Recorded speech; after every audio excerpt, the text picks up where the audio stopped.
नमस्कार, मैं doctor DK Singh, assistant professor, department of commerce, government Pataleshwar college, Masturi. MCom second semester के विषय विशिष्टीकृत लेखांकन, specialised accounting, unit 5 accounting for investment, इस विषय पर तैयार किए गए 5 वीडियो लेक्चर की श्रृंखला के इस तीसरे भाग में आप सभी का स्वागत करता हूं। छात्रों, पिछले वीडियो में हमने प्रतिभूतियों के कम इंटरेस्ट ब्याज सहित क्रय विक्रय की दशा में वास्तविक क्रय मूल्य एवं वास्तविक विक्रय मूल्य ज्ञात करना तथा इस संबंध में क्रेता एवं विक्रेता की पुस्तकों में की जाने वाली आवश्यक जर्नल प्रविष्टियां एवं लेखे तैयार करना सीखा। आज हम एक्स इंटरेस्ट ब्याज रहित प्रतिभूतियों के क्रय विक्रय की दशा में वास्तविक क्रय मूल्य एवं वास्तविक विक्रय मूल्य ज्ञात करना और इस संबंध में क्रेता एवं विक्रेता की पुस्तकों में की जाने वाली जर्नल प्रविष्टियां और तैयार किए जाने वाले लेखे सीखेंगे। आइए प्रारंभ करते हैं आज का वीडियो लेक्चर। ब्याज रहित क्रय विक्रय की दशा में लेखांकन, accounting in case of ex interest purchase and sales. विनियोगों या प्रतिभूतियों के ब्याज सहित क्रय विक्रय cum interest purchase and sale के समान ही ब्याज रहित क्रय विक्रय ex interest purchase and sale की दशा में भी लेखांकन के पूर्व प्रतिभूतियों या विनियोगों का वास्तविक क्रय मूल्य एक्चुअल परचेज प्राइस एवं वास्तविक विक्रय मूल्य एक्चुअल सेल प्राइस की गणना की जाती है। इसके पश्चात ही क्रेता एवं विक्रेता की पुस्तकों में लेखांकन किया जाता है। ब्याज रहित क्रय पर वास्तविक क्रय मूल्य। ब्याज रहित एक्स इंटरेस्ट क्रय की दशा में प्रतिभूति के बाजार मूल्य में क्रेता द्वारा चुकाई गई दलाली, सर्विस टैक्स, ट्रांसफर फीस तथा अन्य व्यय जोड़ने के पश्चात जो राशि आती है वही प्रतिभूतियों का वास्तविक क्रय मूल्य माना जाता है, जो क्रेता के लिए पूंजीगत व्यय होता है। किंतु ब्याज की गत तिथि से सौदा होने तक की तिथि का ब्याज, जिसमें विक्रेता प्रतिभूतियों का वास्तविक स्वामी होता है, क्रेता द्वारा विक्रेता को अलग से भुगतान करना होता है, क्योंकि आगामी देय तिथि पर संपूर्ण ब्याज क्रेता को ही प्राप्त होता है।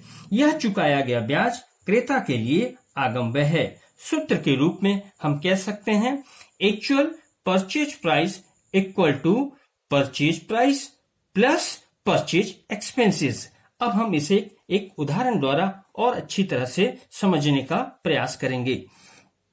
31 जनवरी 2018 को 100 रुपए वाले 406% ऋण पत्र ब्याज सहित 99 रुपए की दर से खरीदे गए। ऋण पत्रों पर ब्याज 1 अप्रैल व 1 अक्टूबर को देय है। प्रतिभूतियों पर 1% की दर से दलाली चुकाई जाती है। अब हम यहाँ ज्ञात करते हैं एक्चुअल परचेज प्राइस, वास्तविक क्रय मूल्य।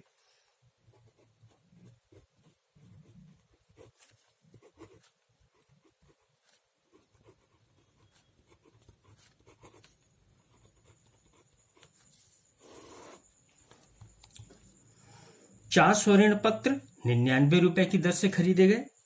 400 इंटू 99 इक्वल टू हो गया ये 39,600.00।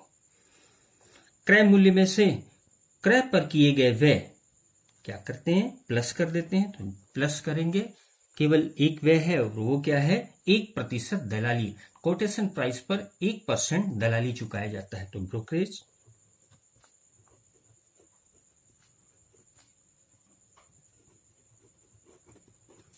कोटेशन प्राइस का 1%, 39,600 इंटू 1/100, ये आएगा 396.00। और हमें पता है कि भारत सरकार दलाली पर 12.36% की दर से सर्विस टैक्स भी वसूलती है, तो ये भी क्रय पर व्यय है, तो प्लस सर्विस टैक्स।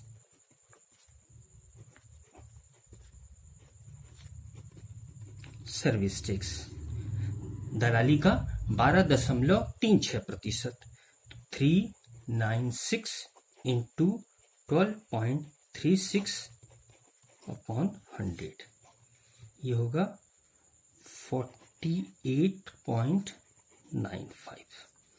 सिर्फ दो प्रकार के खर्चे हैं, तो ये दोनों खर्चे हम यहाँ पर प्लस कर लेते हैं। तो 396 और प्लस 48.95, 444.95, ये टोटल आ जाएगा 39,600 प्लस 444.95, ये हो जाएगा 40,044.9, 40,044 रुपए। ये हो गया एक्चुअल परचेज प्राइस।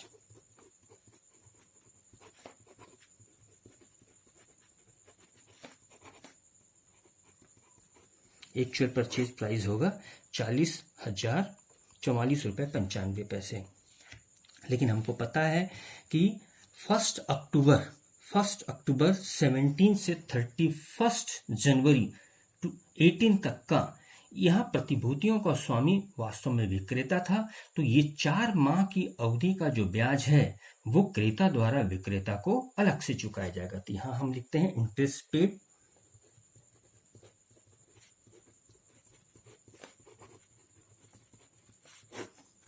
हमको पता है कि ब्याज की गणना हमेशा प्रतिभूतियों के अंकित या सममूल्य पर की जाती है। तो इनका अंकित मूल्य 40,000 इंटू प्रतिशत है 6% ब्याज का, तो 6/100। और कब से कब तक का ब्याज? ये है 1 अक्टूबर, जो है अक्टूबर 2017 टू होगा 31 जनवरी 18। ये 4 महीने का ब्याज प्राप्त होगा विक्रेता को।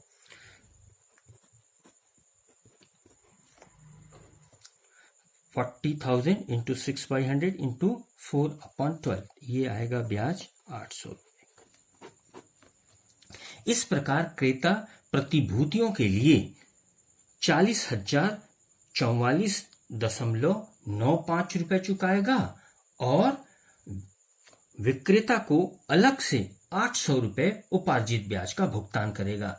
इस प्रकार कुल मिलाकर क्रेता 40,844 रुपए 95 पैसे का भुगतान करेगा।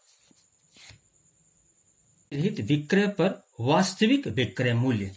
ब्याज रहित प्रतिभूतियों को बेचने पर बाजार मूल्य में विक्रेता द्वारा चुकाए गए व्ययों, दलाली, सेवा कर, स्टाम्प ड्यूटी आदि को घटाने के पश्चात शेष राशि वास्तविक विक्रय मूल्य एक्चुअल सेलिंग प्राइस होता है, जो विक्रेता के लिए पूंजीगत आय है। किंतु विक्रेता को ब्याज की गत देय तिथि से सौदा की तिथि तक का अर्जित ब्याज भी क्रेता से नकद प्राप्त होता है, क्योंकि इस अवधि में विक्रेता ही प्रतिभूतियों का वास्तविक स्वामी था, जबकि ब्याज की अगली तिथि का संपूर्ण ब्याज क्रेता को ही मिलेगा।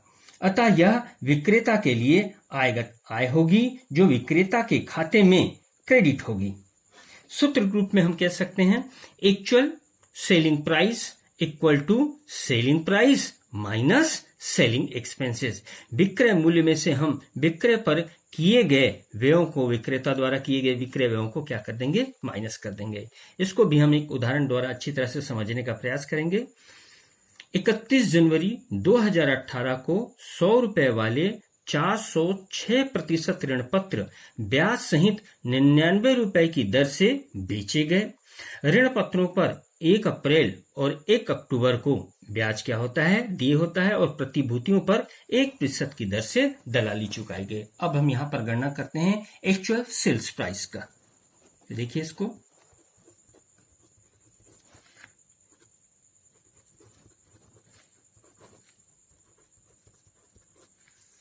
एक्चुअल सेल्स प्राइस देखिए 400 ऋण पत्र 99 रुपए की दर से बेचे गए, तो 400 इंटू 99 इक्वल टू ये हो गया 39,600। हमें पता है कि जो सेलिंग प्राइस में से विक्रेता द्वारा किए गए समस्त विक्रय व्यय सेलिंग एक्सपेंसेस को हम क्या करते हैं, माइनस कर देते हैं। यहाँ पर बिक्री का व्यय देखिए ये है 1% दलाली के चुकाए गए, तो यहाँ हम माइनस करेंगे दलाली का।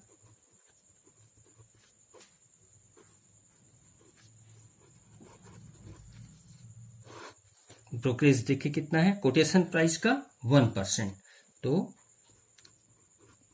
39,600 इंटू 1/100 ये होगा 396.00। और हमें पता है कि दलाली का 12.36% सेवा कर या सर्विस टैक्स के रूप में चुकाया जाता है, तो ये भी माइनस हो जाएगा। ये भी बिक्री का व्यय है minus service tax.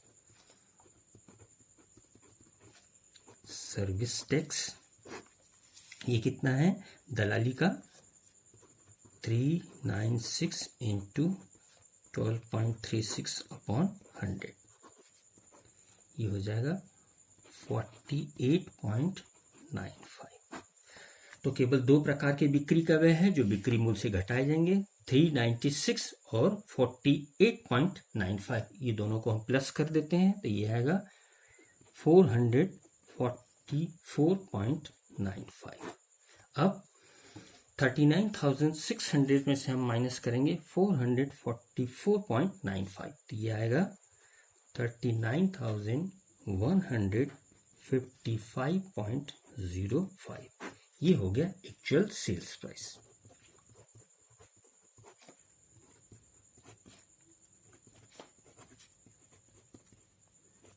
Actual sales price हो गया 39,155 रुपए 5 पैसे।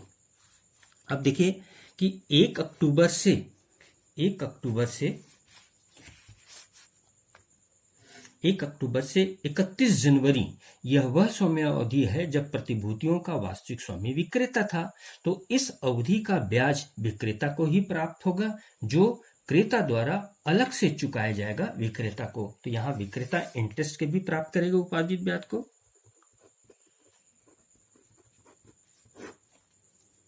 और हमें पता है कि ब्याज की गणना हमेशा प्रतिभूतियों के अंकित मूल्य पर की जाती है, तो ऋण पत्रों का अंकित मूल्य है 40,000 और ब्याज की दर कितना है 6% ऋण पत्रों पर।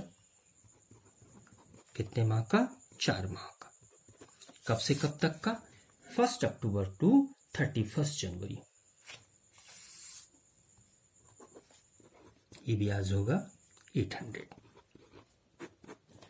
इस प्रकार विक्रेता प्रतिभूतियों के लिए प्राप्त करेगा 39,155 रुपए 5 पैसे और उपार्जित ब्याज जो 4 महीने का उपार्जित ब्याज है उसके लिए प्राप्त करेगा 800 रुपए। इस प्रकार विक्रेता क्रेता से कुल मिलाकर 39,955 रुपए 5 पैसे प्राप्त करेगा।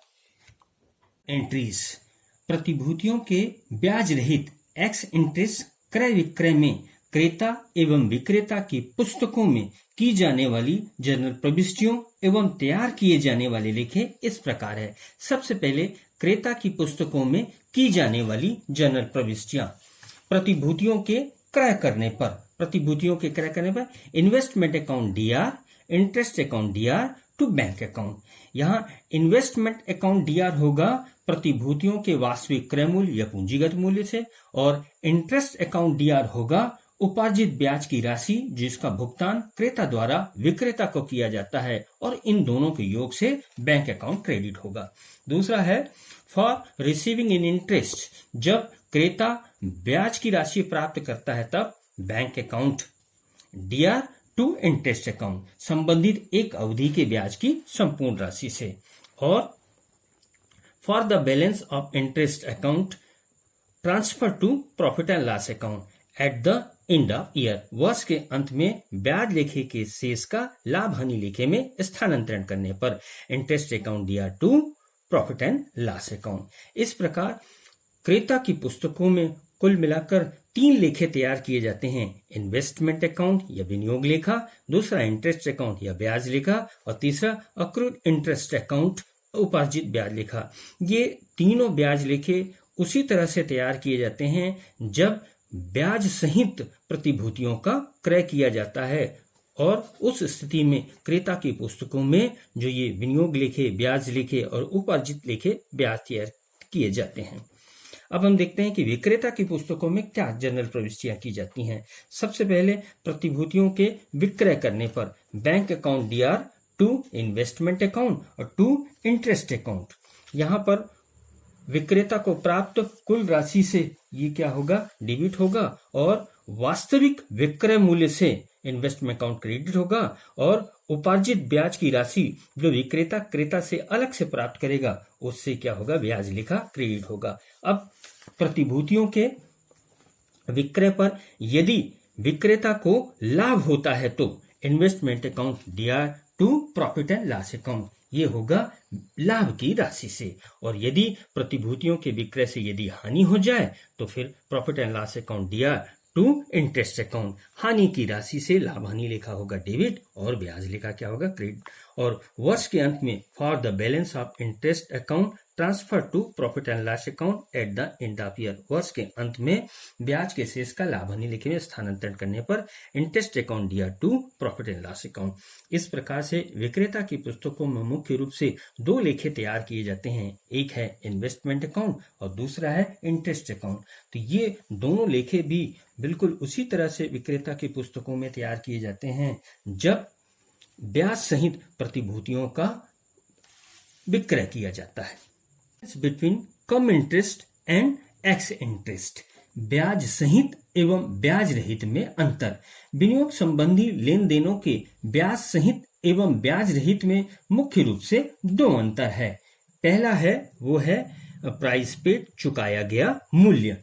ब्याज सहित लेन देन में क्रेता द्वारा चुकाया गया मूल्य प्रतिभूति के वास्तविक मूल्य से अधिक होता है, क्योंकि प्रतिभूतियों के मूल्य में पिछले ब्याज की तिथि से सौदे की तिथि तक का ब्याज भी शामिल रहता है, जबकि ब्याज रहित लेन देन की दशा में क्रेता द्वारा चुकाया गया मूल्य प्रतिभूतियों के वास्तविक मूल्य से कम होता है, क्योंकि इसमें पिछले ब्याज की तिथि से सौदे की तिथि तक का ब्याज सम्मिलित नहीं रहता। इस प्रकार ब्याज सहित मूल्य हमेशा ब्याज रहित मूल्य से अधिक होता है। दूसरा देखिए, कैलकुलेशन ऑन रियल प्राइस, वास्तविक मूल्य की गणना।